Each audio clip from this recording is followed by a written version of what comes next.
Okay, getting into one little thing about the solar power stuff, and maybe this is repeating an issue, but it's not a repeat video. But a lot of equipment is going to use 12 volt stuff, all right, 12 volt lights. The less energy you're having to translate, let's say from 12 volt to 110, that sort of a thing, the better off your situation is going to be. And when you do that, what happens is you just use your solar more efficiently. The other thing is the little incandescent bulbs that are like this, okay, like car tail light bulbs and that, they're using dome lights in a lot of RVs, a lot of cars, boats, you know, things like that. And the bulbs don't last very long, and they don't work very well with temperature extremes, okay? So if you're dealing with a lot of cold or a lot of heat, these bulbs tend to go bad a lot. One of your options, which is really important when you're doing the solar stuff, is to change over to LED. Now this one's a little bit unique in that it's shaped like the original bulb, but you can see that's just a plastic cover. It kind of protects the little LEDs inside. This particular one we got from Amazon.com, outfit called by LED Wholesalers, $8.20 a bulb, or $8.25 a bulb. Just comes in a little thing. Okay, they're expensive. Yeah, it's an investment.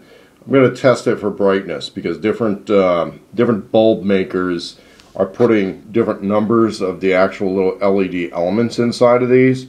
The other thing that happens is elements are all different from each other, and they'll arrange them in different shapes. So, you know, some are better than others. But this one is very different from the ones that you might see in my other videos on a camper trailer.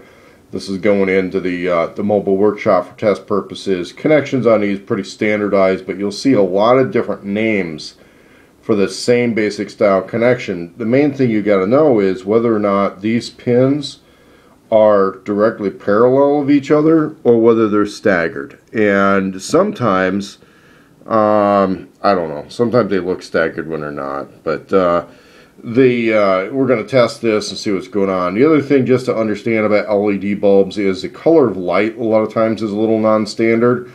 But if you see how up close that's kind of an orange color in the middle of each LED, that orange color indicates that what they're trying to do is shine that kind of really UV blue natural LED version of white through a orange filter to kind of make it a little bit more like natural light or the light you get from an incandescent bulb.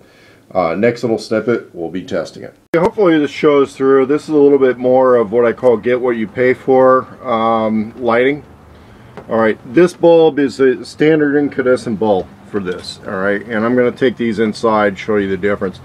This is a LED. Now what you should be able to tell through the camera is that LED with the little orange stuff on the covering is doing just enough to filter that light to give you a natural light effect, but it's definitely not as bright as a standard.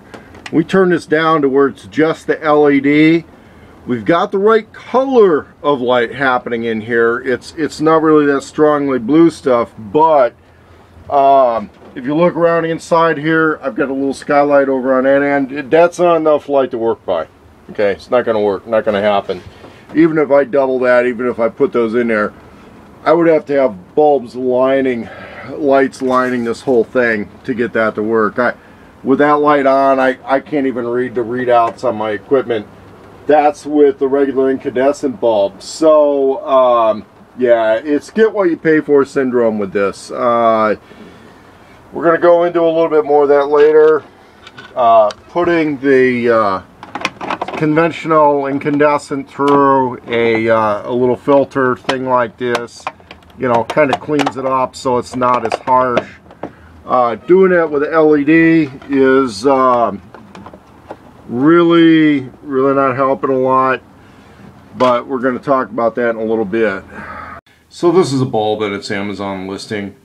The bulb here with one that I took out for testing, the incandescent's still a lot brighter. You know, the only reason you want to switch away from these things is they use a lot more electricity, and the filaments can go out. These things tend to not be very tolerant of big temperature swings. With the LEDs, much more durable, much more longer lasting, uses less energy, more tolerant of the temperature swings.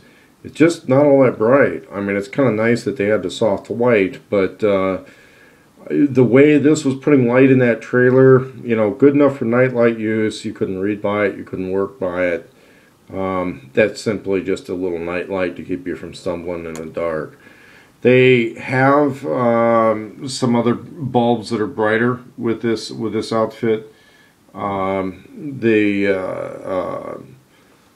The situation right here, this one right here, notice this is going to have a whole lot more, you know, a whole lot more LEDs on the element, and there's also some flatter ones. You're spending a little bit more money per bulb.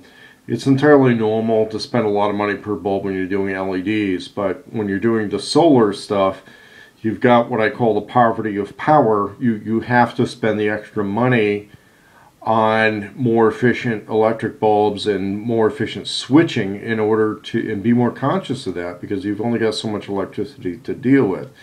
The other thing with off-grid, off the beaten path use, it's always going to be more difficult to replace things as they go bad. These bulbs, they don't last all that long. It's just the nature of what's going inside of there. But they're cheap, you know, they're only $1 each. It's just that, you know, you may be going to a situation where you need to have a case of them around too. The bases, as you can see, go by a lot of different names. So it can be kind of hard to figure out what you got going on, but fortunately interchangeability is pretty good. And, you know, I got my $8 worth. In fact, I found a version without the little soft light filters on there for a little bit less, like $6.50. But doing everything over again and taking the lighting in the workshop trailer more seriously, I got to go with the larger bulbs.